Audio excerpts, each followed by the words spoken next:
Бүгүнкү кинобуз Индия элине таандык. Мушташтары жомок болсо да, мааниси өтө таасирдүү экен. Эгер ишенбесеңиздер, бизди ага чейин күзөтүңүздөр жана айткан сөздөрүбүзгө макул болосуздар. Даяр болсоңуз, телефон экранын чоңойтуп алыңыз да үнүн көбөйтүңүз. Биз баштадык. Кино Габбар деген кишинин ыры менен башталат. Негизи эле кино ушул киши тууралуу. Алгач Габбар командасы менен 10 коллекторду уурдап кетет. Милициялар болсо биздикер сыяктуу эле окуянын аягына жетип барып, уурдаган жерди тынтып өткөрөт. Бирок пайдасыз албетте. Ал эми телеэкранда болсо бир суроо кайра кайталанат. Бул иштин артында ким турат?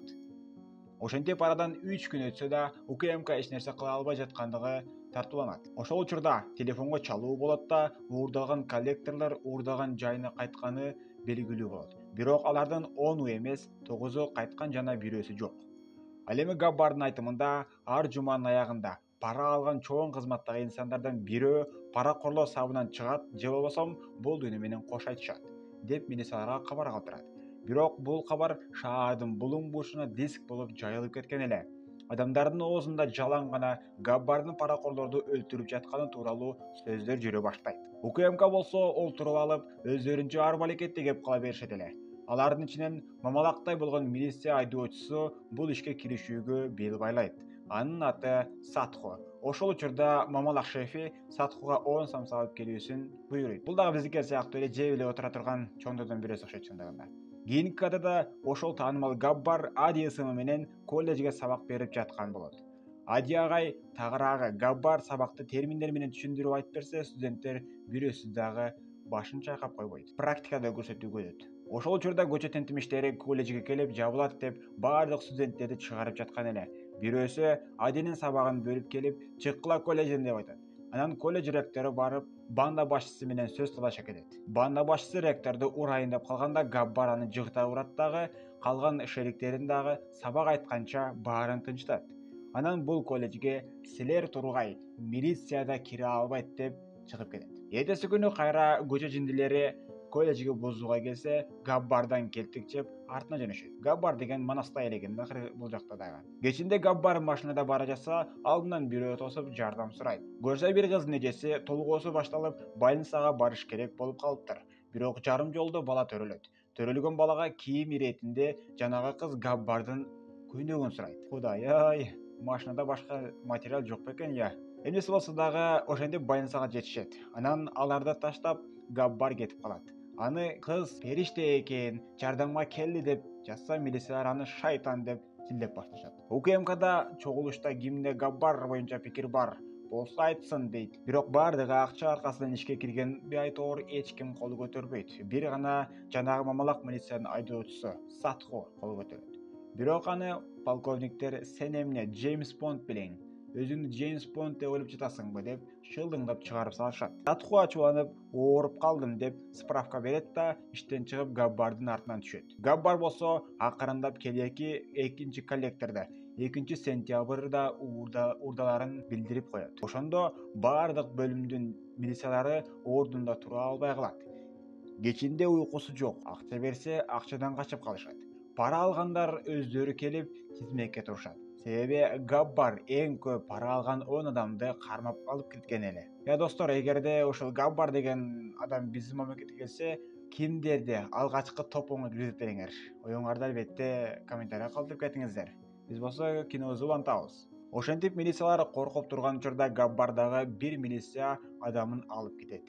Габбар уурдаган коллектор менен сүйлөшүп, кылган иштерин айтып, аны урушуп баштайт.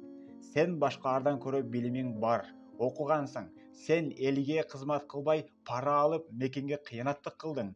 Эми сени өлтүрөм дейт. Десе коллектор, кечириңиз мени кечирип коюңуз деп жалбарып салат. Анан Габбар, эгер бир гана ушул кечирип коюңуз деген сөз баарын чечип койгондо, соттун кереги жок эле.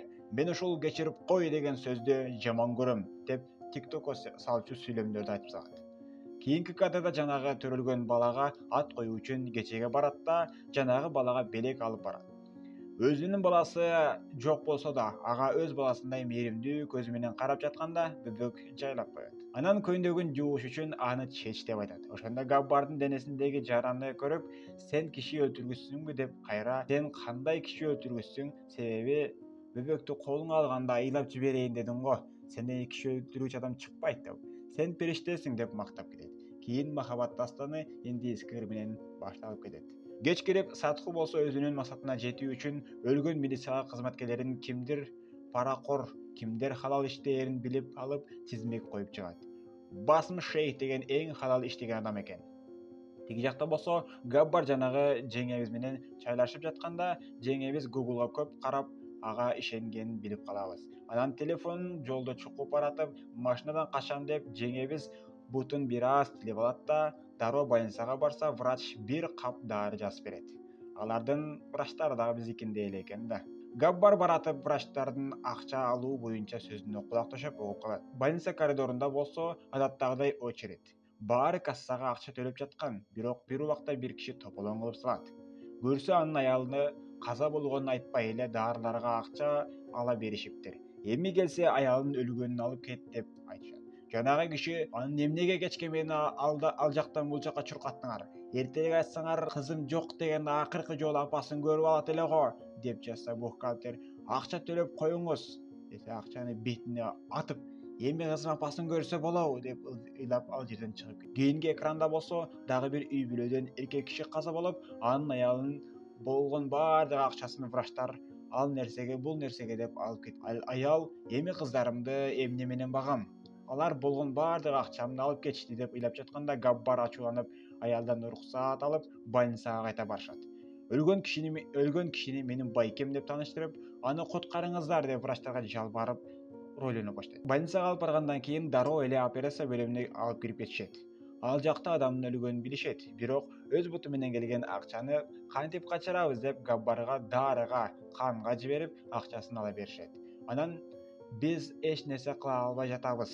Чоң доктурларды чакырыш керек деп айтса Габбар, ким болсо да чакырыңыз, байкем тирүү калса болду деп ролунуп кетет. Андан да чоң врач келип, аны өлгөн десе кайры эле акчаны качырбайлы деп макулдашышат. Операция бөлүмүндө өлүк адам денеси сасып баштаганда гана аны өлдү деп айтууга мажбур болушат. Арадан 6 саат өткөн соң Габбарга келип дежурный сөзүн айтышат. Биз колубуздан келген ишти кылдык. Бир аз эрте алып келгениңиздерде башкача болмок эле. Бирок байкеңизди деге каршы сактап кала алган жокпуз десе Габбар, кайра аракет кылыңыздар, сиз врачсыздар деп жатса алар, өлгөн адамды ким дарылайт? Сен жинди элесиң го я десе Габбар, дарылап жатасыздар го сиздер деп жооп берет. Анан жанагы каза болгон кишинин өлгөнү тууралуу баракчаны врачтарга берип, силер өлгөн адамды кантип 6 саат дарыладыңар? Анда деп аларды урушуп баштайт. Жанагы врач кагазды алып сразу жеп салат. Бирок Габбар копиясы бар болчу. Анан Габбар каза болгон кишинин аялына чоң суммадагы акчаны бересиңер же больницаны жок кылам деп талап коет. Алар болсо акча берип кутулууну кетер алдында Габбар врачтарга, силердин милдетиңер адамдарды кыйнаш эмес, аларга жардам бериш керек деп кетип калат.